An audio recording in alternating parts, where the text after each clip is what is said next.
Good afternoon, everybody. Dr. Michael Jacobs here for our Monday afternoon Instagram chat. Today's topic is how do I get pregnant if I've been diagnosed with endometriosis? And if you remember from previous discussions, when we're evaluating a woman for infertility, we're looking at different factors that may affect how easy or difficult it would be for them to get pregnant. We look at ovarian reserve, we look at tubal patency, we look at ovulation, and one of the more difficult things is to answer the question, is there any hidden disease present? Is there something that may be hiding inside that doesn't show up any other way?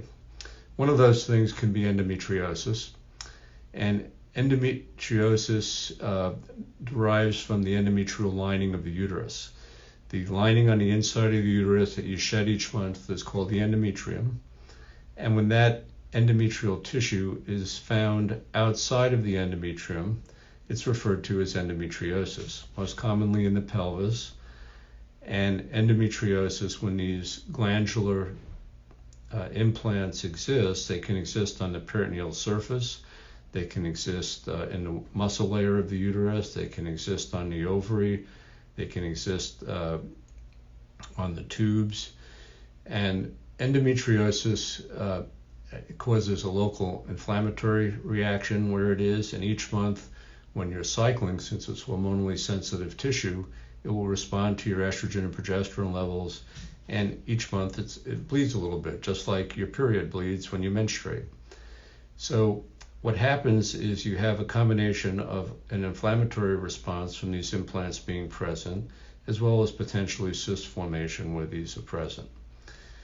Clinically, most patients present with some degree of pelvic pain, but a lot of patients, almost all patients, have some degree of pain with their periods. A lot of people feel ovulation pain, but if you have pain that seems out of the ordinary, one of the differential diagnoses is that hidden endometriosis. Sometimes you can feel endometriosis being present when you examine somebody. You can feel nodularity in the pelvis. Sometimes you can see cysts on the ovary that have what's called a hemorrhagic appearance to it from the cells bleeding into themselves each month.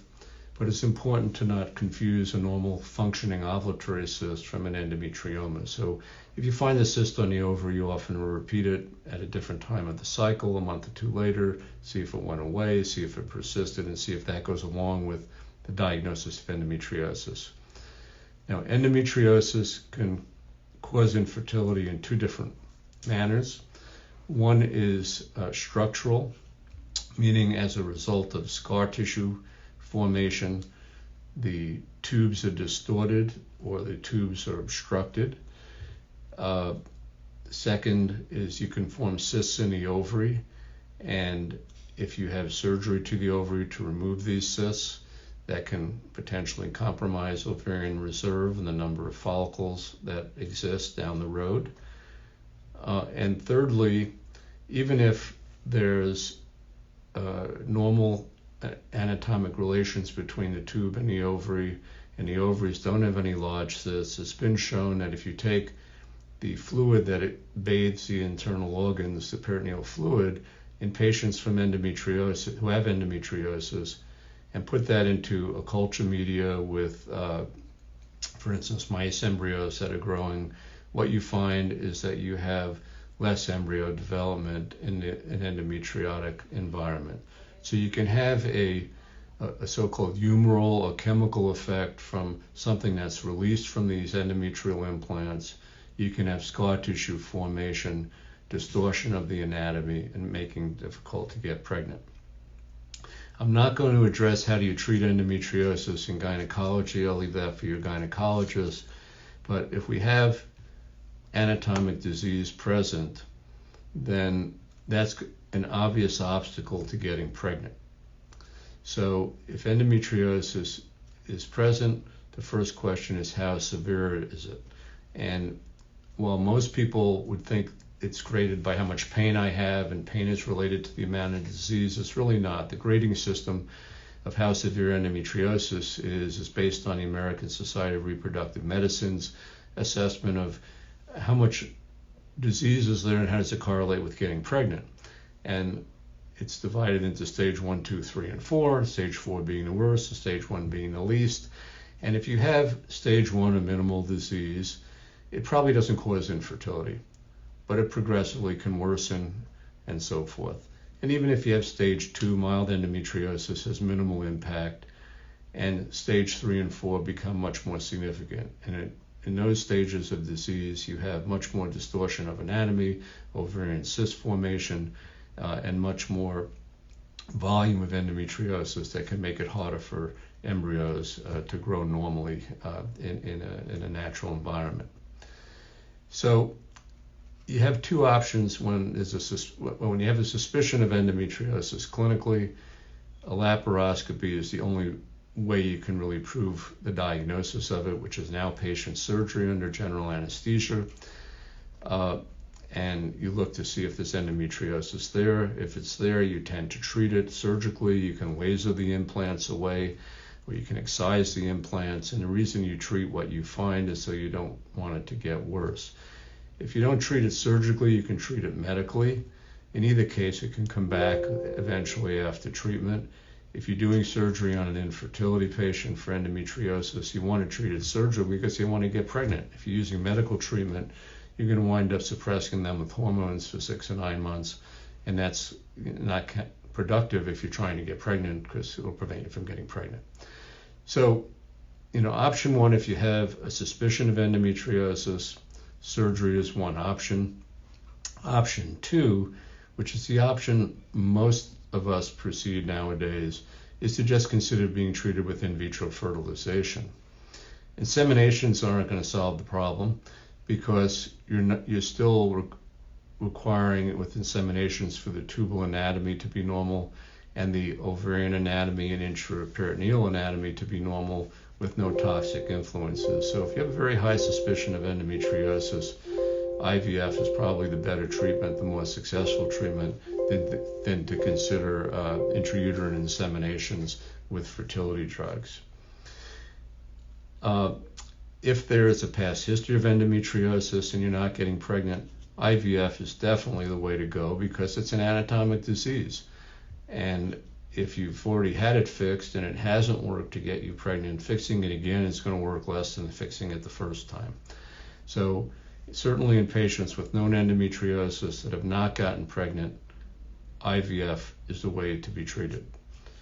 In patients with a high suspicion of endometriosis, IVF is probably better than IUI, but if it's unexplained infertility and you have somebody with sort of more pelvic pain than you might like, you can try inseminations for a few months, but again, IVF's the better way to go. When you have cysts on the ovary consistent with endometriosis, depending on their size and location and the position of the ovaries, that would potentially change the recommendation. Do we need to do surgery first and then IVF, or is it better to just work around the endometriosis that's there?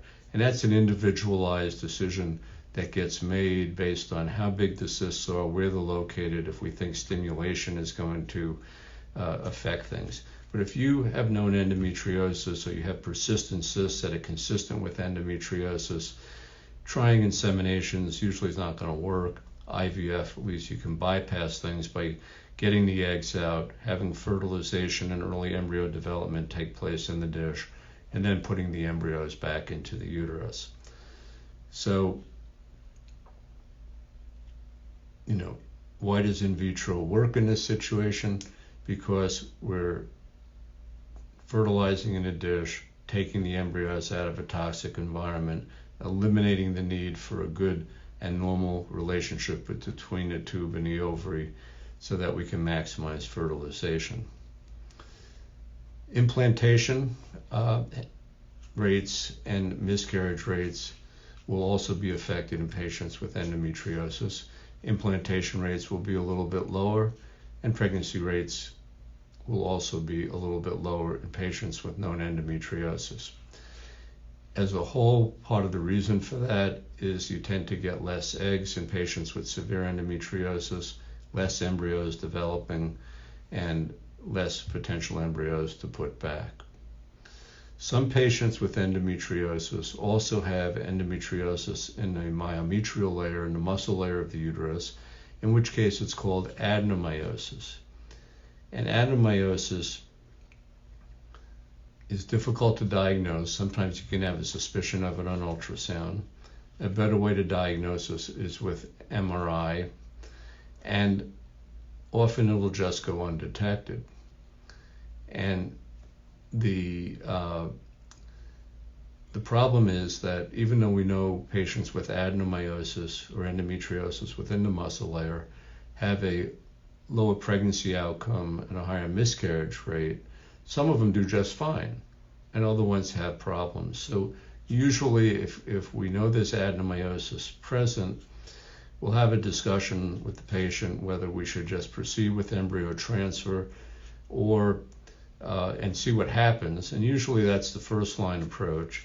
And if that doesn't work, particularly if we've done 2 embryo transfer cycles, put normal embryos in, nothing's stuck, and we think there's a high suspicion of adenomyosis, then consideration for suppressing that hormonally prior to doing an embryo transfer, again, is a logical consideration to be had.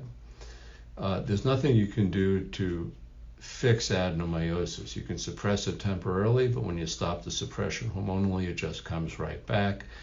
If in the end adenomyosis is felt to be the reason that pregnancy is not sticking, then one can consider using a gestational carrier as the ultimate way of getting around severe adenomyosis.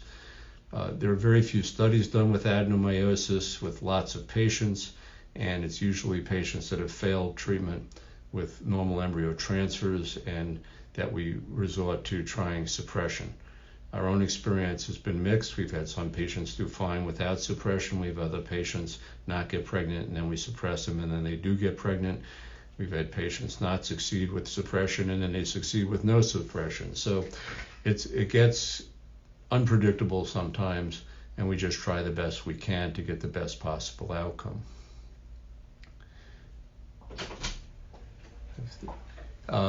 As far as what do you do after surgery, there was a question of if you have had surgery for ovarian cysts from endometriosis, can I try IUI? The answer is yes, but success rates are not going to be very high. Success rates are probably going to be under 5% in a cycle, whereas if we have good quality embryos, we could get a 50% rate with IVF. So depending on the overall anatomic repair surgically, one can try IUI, but again, if you've had surgery if you've had surgery and everything was normal to start with, other than that, you ovulate, you have good ovarian reserve, the sperm is fine, they now took out the cysts, they waited 6 months and you haven't gotten pregnant, then certainly IVF would be the best option. If you've just had surgery and you want to see if we can maximize things without going to IVF, then certainly 2 or 3 months of IUI is fine. Some other questions that have come up I'm happy to answer. One is if I've had 6 months of Clomid and haven't gotten pregnant, what do I do? One is you want to make sure that there are no other causes of that infertility, that there's no male factor, that the tubes are open, and if you've got, you can add IUI to it if there's a male factor, but you need to come see us and we'll talk about whether doing a laparoscopy, if there's any high suspicion of diseases present, but more importantly, either a trial of inseminations with an ovulatory drug or IVF as a treatment. Another question, in a same-sex couple, one wishing to carry the other's eggs, is that possible? Yes, it's very possible. We do that all the time. We've had many same-sex couples that have chosen to get pregnant with just donor sperm.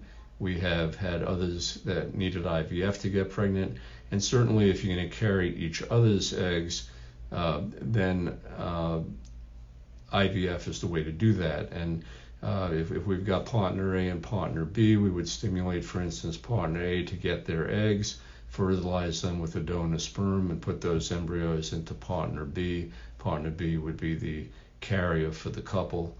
and depending on the couple's wishes, we can do that again if there are extra embryos, or if they wanted to reverse the situation, we could take partners B eggs in the future, fertilize it with the same sperm donor, and put the embryos into partner A. So that's something that's very doable.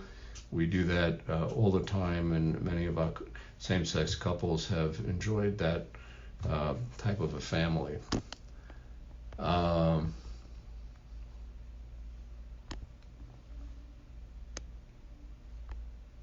Just going through the questions here from people.